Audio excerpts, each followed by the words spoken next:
Le veau d'or et nous. Nous ne pouvons pas ouvrir le robinet des informations sans être inondés de nouvelles catastrophiques. Armement nucléaire, démola d'Iran, turbulences financières en Europe, catastrophe écologique en Thaïlande, tuerie au Yémen. Or le déluge est l'image même du chaos du monde, de son anarchie. Le déluge est une saisissante description de chacun de nous dans son état d'inconscience totale. Saisissante description aussi de l'état actuel d'humanité. Le déluge signifie que le monde d'en bas, ou les eaux d'en bas,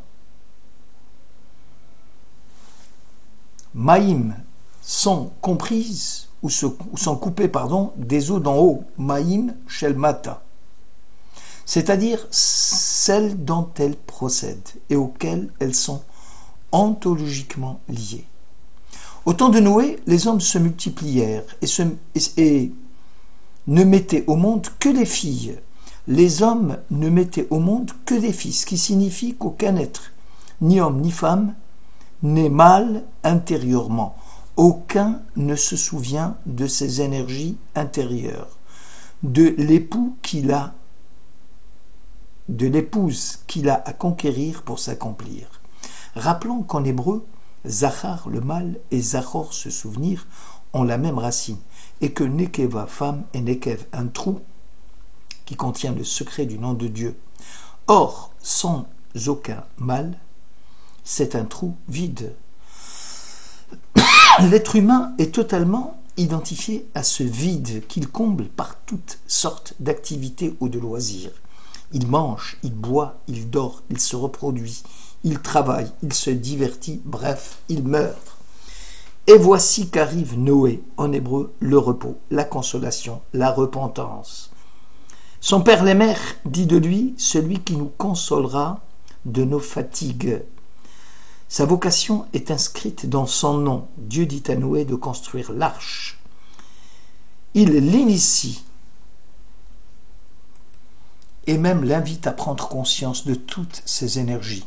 Et si l'arche de Noé n'était rien d'autre que notre être intérieur, et lorsque Dieu parle, se dessine dans le parcours auquel Dieu nous invite à nous visiter nous-mêmes, un parcours fait de sollicitude du monde auquel nous répondons honteusement en leur donnant une valeur absolue. Aujourd'hui, nous avons fabriqué des veaux d'or des temps modernes et qui ne génèrent qu'échec, déception, amertume et solitude. À quand nous allons casser nos veaux d'or pour nous pencher sur nous-mêmes? Merci de votre écoute. Un nouveau débat s'ajoute dans le monde politico-médiatique et tourne autour du thème viande halal ou viande cachère. Pour mieux cerner le problème, voyons de plus près de quoi s'agit-il. Une viande est dite halal, c'est-à-dire abattue selon le rite musulman, par un sacrificateur qui devra trancher avec un couteau aiguisé la gorge de l'animal et particulièrement la trachée artère et l'œsophage. L'animal doit être abattu en direction de la Qibla, c'est-à-dire en direction de la Mecque. Une viande est dite cachère, propre à la consommation selon le rite juif, si elle est abattue par un sacrificateur qui satisfait à l'examen des connaissances liées à l'abattage, mentionnées dans le Talmud et le Shulchan Aruch. Schématiquement, l'animal doit être vérifié avant l'abattage. Ne pas présenter un défaut physique quelconque.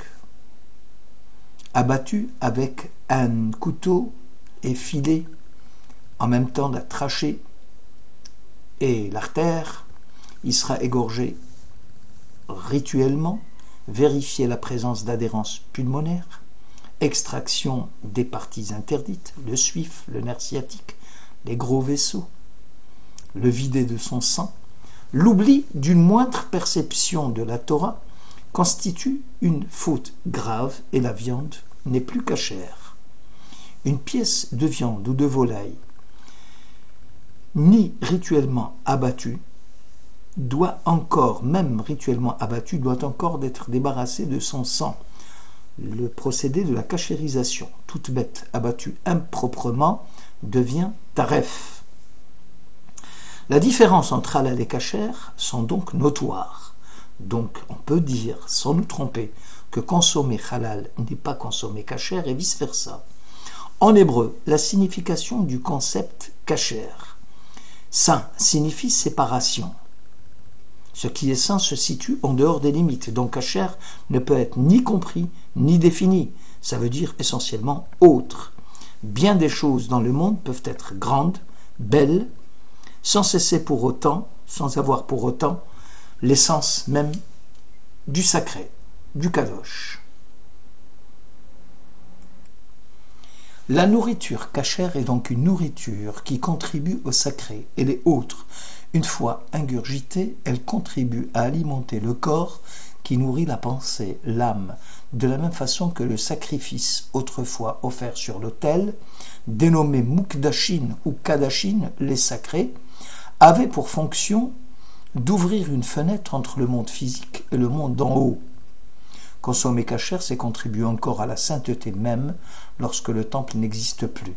C'est permettre tout simplement la réalisation de la conjonction du divin et du terrestre. Merci de votre écoute.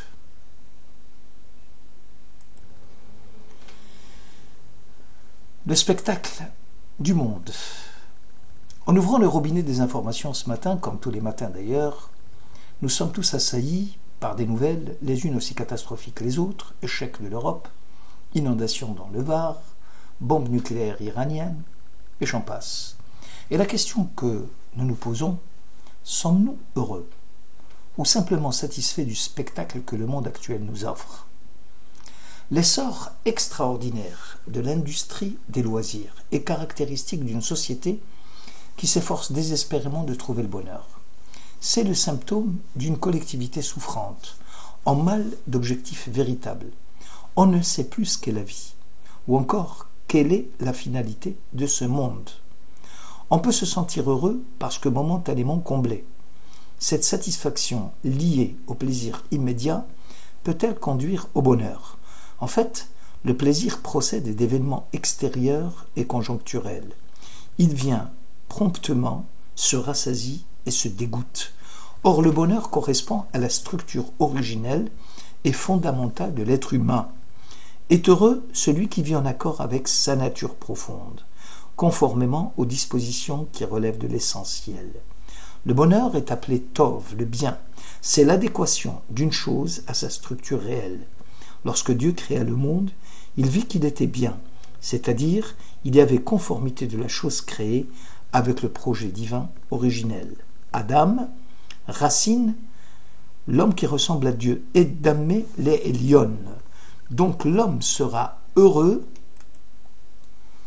lorsqu'il tend et s'ouvre à la transcendance, à Dieu. Le bonheur se situe au-delà de l'être, de la proximité qu'il a avec Dieu et les hommes. Ici-bas, c'est le lieu d'apprentissage où l'homme s'initie et savoure le bonheur subtil et délicat d'être parmi les hommes en étant tout à fait rattaché à Dieu. Son bonheur dépend de l'objectif qu'il poursuit et qui le transcende. S'il sait faire de ce monde un lieu où il fait meilleur de vivre, alors l'homme sera heureux. Circoncision ou mutilation? Beaucoup de voix se lèvent en Europe pour dénoncer la circoncision comme étant une mutilation des temps modernes. La Bible, Abraham, le premier patriarche d'Israël, est appelé dans la tradition kabbalistique Yesod, le fondement. Il symbolise le membre géniteur, c'est-à-dire la semence d'une nouvelle humanité. Abraham sera le père d'une grande nation, celle qui sera grande, non par la multiplication du nombre, mais celle qui va atteindre le sommet de l'arbre, là où la sève va donner son fruit. Cette promesse du fruit est donnée au terme d'une alliance que Dieu fit avec les patriarches. et qui exige de la part d'Abraham la circoncision de tout enfant mâle, né de lui et de sa postérité.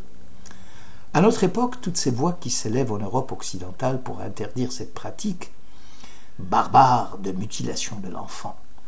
Or, la circoncision est ontologiquement à ce peuple qui naît au sein d'Abraham et dont la vocation est d'être lumière des nations. Israël est appelé à la ressemblance divine, doit devenir le témoin de Dieu ici-bas.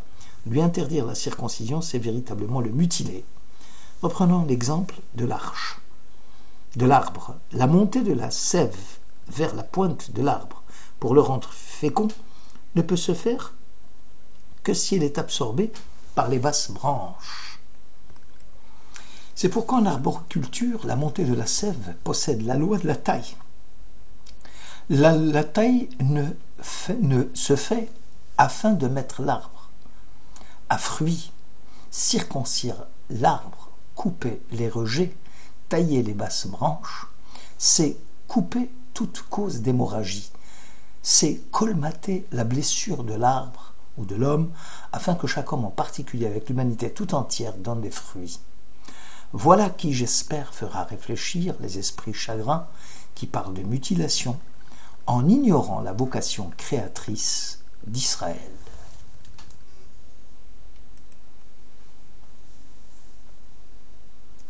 On se pose souvent la question de la consommation de drogue par les jeunes.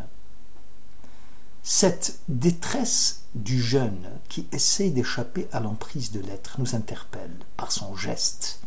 Il appelle, hélas, la mort comme délivrance. Comme disait Job, « Je préfère le trépas à ce corps minable » Job au chapitre 7, verset 15. Cette expérience redoutable des paradis artificiels qui rend l'être insupportable et appelle la mort, ne signe-t-elle pas plutôt l'échec à être? La consommation de ces poisons nous oblige à nous secouer, nous les adultes, de notre sommeil, en nous obligeant à nous confronter à la nécessité d'y faire face. Le mal s'efface devant la logique d'une signification. Chacun doit trouver l'orientation vers ce qui est, c'est-à-dire la signification de l'être s'inscrit dans les traces même de l'infini. Quel profit tire l'homme de tout le mal qu'il se donne sous le soleil, disait Coëlette. Le monde sous le soleil a un sens qui l'empêche de s'enfermer dans sa solitude, dans sa détresse, dans son insignifiance. Le monde au-dessus du soleil permet de donner l'orientation à notre vie et de la rendre signifiante, malgré l'absurdité apparente de l'existence. Le monde n'est pas l'alpha et son oméga, puisqu'il s'ouvre sur ce qui le transcende et l'oriente dans le sens. C'est à ce prix, et à ce prix seulement, en donnant du sens à notre vie et à celle de nos jeunes, que nous pourrions tirer nos jeunes du culte de l'instant, du désir d'avoir une existence, de finir avec une existence emprisonnée, bref, de leur signifier que leur vie n'est pas parasitaire, mais qu'elle est et qui sont appelés à marcher, à se dresser, à humaniser le monde. Merci de votre écoute.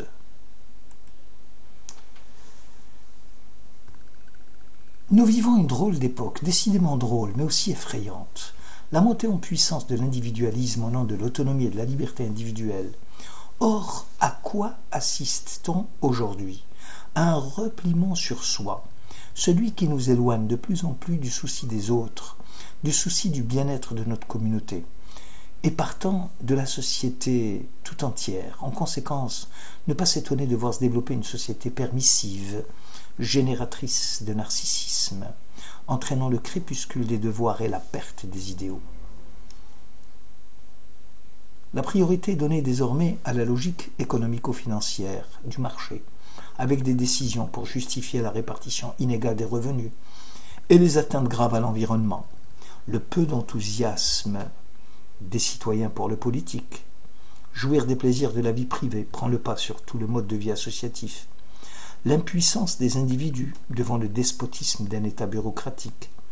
Il en résulte un relativisme moral où chacun a droit d'organiser sa propre vie en fonction de ce qu'il juge important et valable. Il faut, paraît-il, chercher en soi-même son propre épanouissement, et chacun doit déterminer quel est le sien, et personne ne peut lui dicter quoi que ce soit, chacun possédant sa propre vérité. Vous l'avez compris, c'est une culture de l'épanouissement personnel qui amène les gens à perdre de vue la préoccupation qui les transcende, et c'est là l'erreur. La pleine réalisation de soi ne doit jamais exclure les enjeux moraux qui transcendent le moi. Je ne suis pas accompli sans le « tu aimeras ton prochain comme toi-même » qui procède du « tu aimeras l'Éternel ton Dieu ». On ne peut avoir l'estime de soi sans estimer que l'autre peut s'estimer aussi. C'est dans la réciprocité que nous ferons l'expérience de nos capacités à nous prendre en main. Le vivre bien, le vivre heureux, ne peut se déployer sans l'idée du Dieu juste, d'institutions justes, d'un dialogue authentique avec l'autre. Merci de votre